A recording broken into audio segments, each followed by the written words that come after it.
South Indians classic గుత్తి వంకాయ curry ఈ రోజు ఎలా చేయాలో చూపించేస్తాను.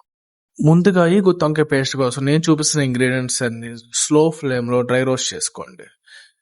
1 by 1 ఇంగ్రీడియంట్ వేసుకోండి, సో మనకి మాడిపోకుండా ఉంటుంది. ఇవన్నీ ఒక్క మిక్సీ జార్లో వేసుకుని అందులో చిల్లీ పౌడర్, పసుపు, సాల్ట్ అండ్ జీరా వేసుకుని దాన్ని స్మూత్ పేస్ట్ కింద గ్రైండ్ చేసుకోండి. మెల్లమెల్ల వాటర్ వేసుకుని గ్రైండ్ చేసుకోండి. నెక్స్ట్ ఒక ప్యాన్ పెట్టుకొని అందులో ఆయిల్ వేసుకుని నేను చూపిస్తున్న మసాలా సామాన్లు అన్ని వేసుకుని అందులో slice onions and slice chillies వేసుకుని కొద్దిగా రోస్ట్ అయ్యాక 1 స్పూన్ జింజర్ గార్లిక్ పేస్ట్ వేసుకుని మనం చేసుకున్న పేస్ట్ అంతా అందులో వేసుకొని స్లో ఫ్లేమ్ లో పచ్చివాసన పోయే వరకు ఫ్రై చేసుకున్నాక అందులో వాటర్ వేసుకుని నేను చూపించినట్టు చిల్లీ పౌడర్, సాల్ట్, జీలకర్ర పొడి అండ్ ధనియాల పొడి వేసుకొని దాంతో పాటు కరివేపాకు వేసుకోండి. ఇందులో కొద్దిగా వాటర్ ఎక్కువ ఉండాలి, బికాస్ వంకాయలు వేసాక వంకాయలు అనేది వాటర్ లాగేస్తుంది.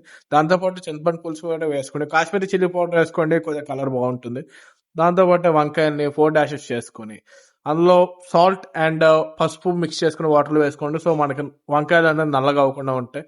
నెక్స్ట్ ఆయిల్ హీట్ చేసుకుని ఈ వంకాయల్ని డార్క్ పర్పుల్ నుంచి లైట్ పర్పుల్ అయ్యే వరకు ఫ్రై చేసుకుని మనం చేసుకుంటున్న గ్రేవీలో ఇవి వేసేసుకోండి. వేసుకుని ఒక 5 minutes బాయిల్ చేసుకున్నాక కస్తూరి మెత్తిని బాగా పౌడర్ చేసుకుని అందులో వేసుకోండి. టేస్ట్ అనేది అదిరిపోతుంది. నెక్స్ట్ ఏం రెసిపీ కావాలో కమెంట్ చేసేయండి. మళ్ళీ కలుద్దాం.